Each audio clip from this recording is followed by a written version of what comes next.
In the dark night, Susan came home from get off work alone. When she passed by a small alley, she was suddenly dragged into the darkness by a pair of hands. Several people are idle gangsters. They not only robbed all of Susan's belongings, even raped her. Susan dragged her tired body to the police station. Seeing that Susan was slurring his speech, the police were very impatient, but Susan still trembled and took out a handful of hair. This is evidence that Susan snatched from the bad guys.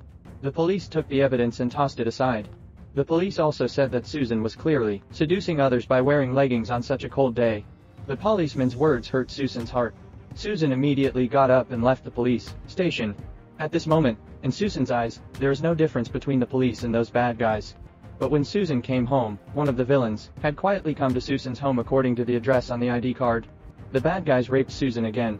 The man next door heard the sound but, instead of helping, leaned against the wall. He was very excited to hear it. Susan picks up the trophy and takes down the bad guy. Susan was grabbed by the ankle by bad guys while running away.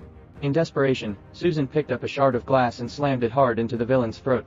Seeing the bad guy lying in a pool of blood, Susan was terrified. Susan washed the blood off her body with water and tried to wash off the dirt and shame on her body. At this time, the outside doorbell rang, and Susan opened the door. It was a policewoman. It turned out that the policewoman came to apologize for her male colleagues and assured Susan that she would take over the case and bring those bad guys to justice. But the belated justice has lost its original effect on Susan. The bad guy was dismembered by Susan, and the evidence on his body has been cleaned up. Susan rejected the policewoman's kindness. The next day, Susan came to work in the factory. But what Susan didn't expect was that the policewoman found the factory. The policewoman confessed to Susan that her little sister had the same experience as her. The policewoman failed to save her sister that time. The policewoman wants to help Susan and bring those bad guys to justice. The policewoman's words moved Susan. Susan asked the policewoman about the conditions of self-defense, but the policewoman said many conditions that could not be met. Just when Susan was about to dispose of the remaining limbs, she was discovered by the male police. Because the male policeman was criticized by his boss, he rushed to Susan and threatened Susan to pay $5,000, otherwise he would put Susan in the police station. Susan turned to leave.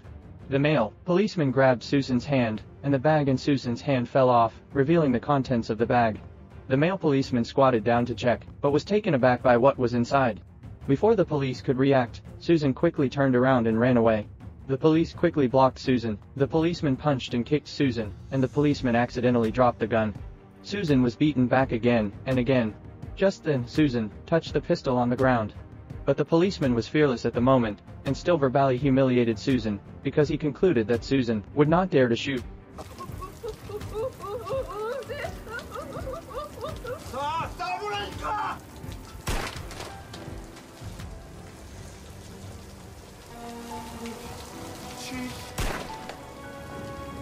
The male policeman didn't know until he died.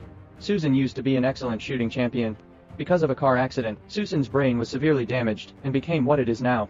Susan killed another man. Susan was no longer afraid.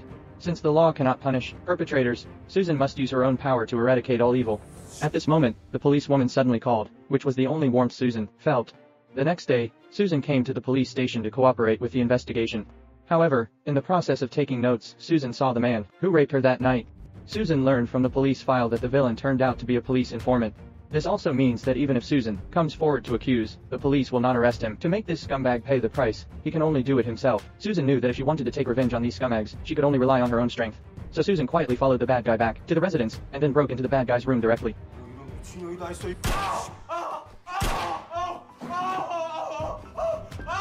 The villain thought Susan was a killer, and was so frightened that he begged for mercy.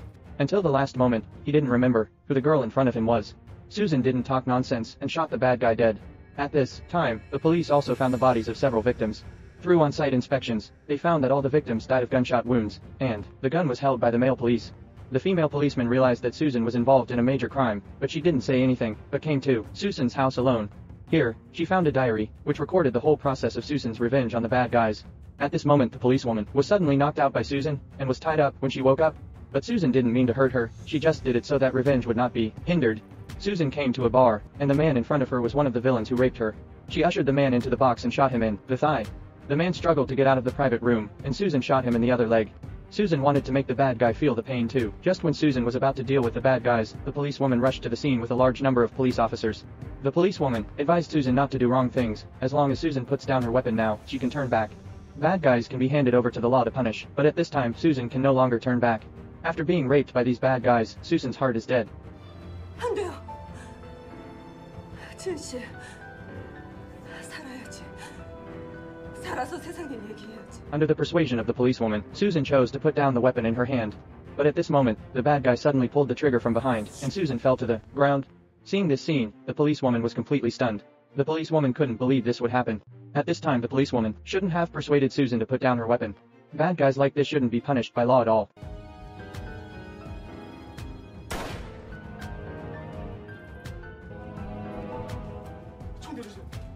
Although Susan was rescued, she became a vegetable forever.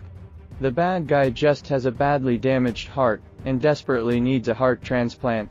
According to Korean law, Susan's heart will be transplanted to bad guys unconditionally.